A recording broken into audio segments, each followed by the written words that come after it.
In this video, let's understand how working capital is assessed for big ticket cash credit facilities, generally above 5 crore and all. So this method is different from Nayak committee method.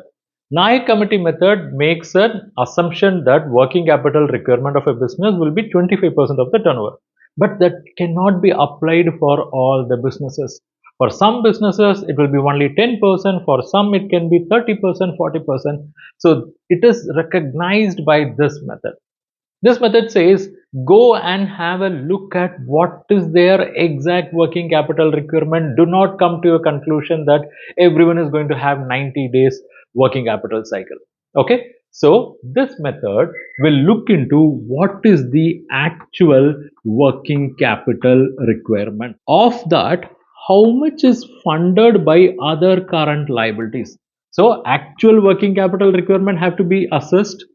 Then whoever funding this working capital in the form of other current liabilities, they have to be knocked off. It means there is a gap, and only this gap have to be funded.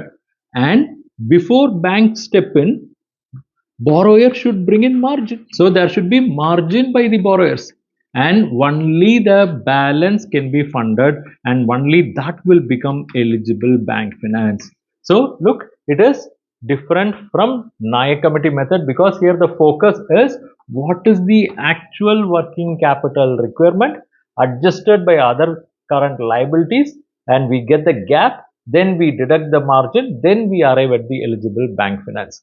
But here also there are two methods. They call it as method 1, method 2. Of course, they also had method 3 that was not taken up in India. So method 1 and method 2 is very important. We'll talk about it in next video.